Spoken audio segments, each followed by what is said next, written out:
시청자 여러분 안녕하셨습니까?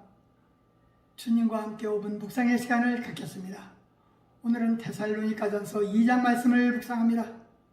본장은 바울이 데살로니가 교인들에게 누를 끼치지 않도록 밤낮 일하면서 복음을 전파한 것과 바울이 행함 속에서 복음을 증거하였음을 교인들도 알고 있으며 하나님도 그렇게 인정하실 것이라고 바울은 말하고 있습니다. 바울이 그 지역에서 어떻게 복음을 전했는가를 우리가 능히 짐작할 수 있습니다. 세계에 나가 있는 선교사들에게 교훈이 되는 말씀입니다. 행동과 말과 생각함에 실수가 없어야 된다는 것은 상식이겠지만 그렇지 못할 때가 너무나 많습니다.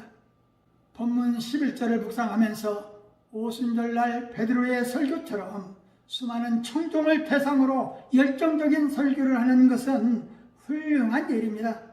하지만 데살로니가 교인들에 대한 사도 바울의 사역처럼 각각의 사람을 권면하고 위로하는 일도 중요합니다. 소아시아 전역을 돌아다니면서 활동적으로 일하던 사도 바울이 데살로니가 교인들에게 그들 한 사람 한 사람과 보낸 시간을 상기시켜 주었다는 것은 아주 인상 깊은 일입니다. 사실 우리는 너무나 바쁘게 살아가느라 우리가 아는 사람들은 물론이고 심지어 가족과도 함께 할 시간을 갖기 어렵습니다.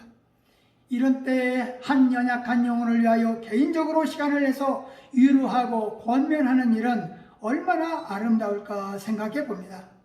본문 9절에서 바울 사도는 아무에게도 누를 끼치지 아니하려고 밤과 낮으로 일하면서 너에게 하나님의 복음을 전파하였다고 했습니다. 바울은 전도할 때 스스로 생계비와 선교비를 조달했습니다. 교인들에게 부담 주지 않으려는 뜻도 있지만 무엇보다도 돈 때문에 전도한다라는 오해를 받아 복음을 전하는 데 장애가 되는 것이 싫었기 때문입니다. 바울은 자신이 무슨 일을 해서 생계비와 선교비를 조달했는지 직접 밝힌 적은 없습니다. 하지만 사도행전 18장 3절에 그의 직업이 명시되어 있습니다. 누가 기자는 바울이 천막 만드는 일을 했다고 기록하고 있습니다. 데살로니가 전서를 썼던 고린도에서 바울은 아굴라 부부와 함께 천막 짜는 일을 했습니다. 이 부분은 AD 50년경 로마에서 유대인들이 추방당할 때 고린도로 와서 바울의 전도에 큰 도움을 준 유대계 그리스도인이었습니다. 이처럼 바울은 교인들의 신세를 지기 싫어했습니다. 그러나 빌립보 교인들이 바울의 순수한 마음을 믿고서 주는 도움만은 기꺼이 받아들였던 것 같습니다. 복음을 위해 애쓰고 수고한 그의 열정으로 인해 데살로니가 교회 성도들의 믿음이 자랐다는 것을 알 수 있습니다. 바울이 기뻐하는 것은 또 하나가 있었습니다. 그가 전하는 복음을 데살로니가 교인들이 사람의 말로 아니하고 하나님의 말씀으로 받았다는 데서 바울은 기뻐했습니다.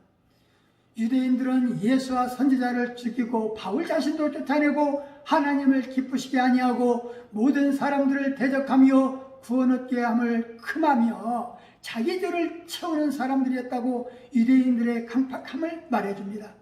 데살로니가 교인들이 예수님께서 다시 강림하실 때에 바울의 소망과 기쁨과 자랑의 면류관이라고 말합니다. 그만큼 바울은 데살로니가 교인들을 자랑스럽게 생각했습니다.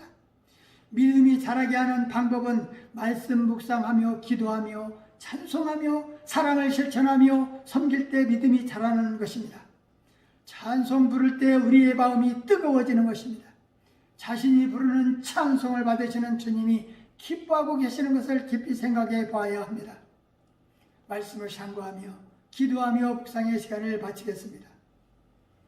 좋으신 하나님 아버지, 데살로니가전서 2장 말씀을 묵상하면서 우리의 소망이나 기쁨이나 자랑의 면류관이 무엇이냐, 그의 강림하실 때에 우리 주 예수 앞에 너희가 아니냐라고 하셨습니다. 주님, 바울 사도는 하나님의 사랑을 입은 자들은 거룩한 삶을 살도록 힘쓰고 애쓰도록 해야 한다고 전했습니다. 우리에게도 같은 열정을 주셔서 먼저는 우리가 진실한 자들이 되게 하옵시고 세상과 사람들에게서 영광을 구하지 않게 하옵시고 영혼을 사랑하며 주님만 바라보는 귀한 자들이 되게 하셔서 주님이 귀히 여기는 자들로 인정받게 하옵소서. 예수님 이름으로 간절히 기도하옵나이다. 아멘.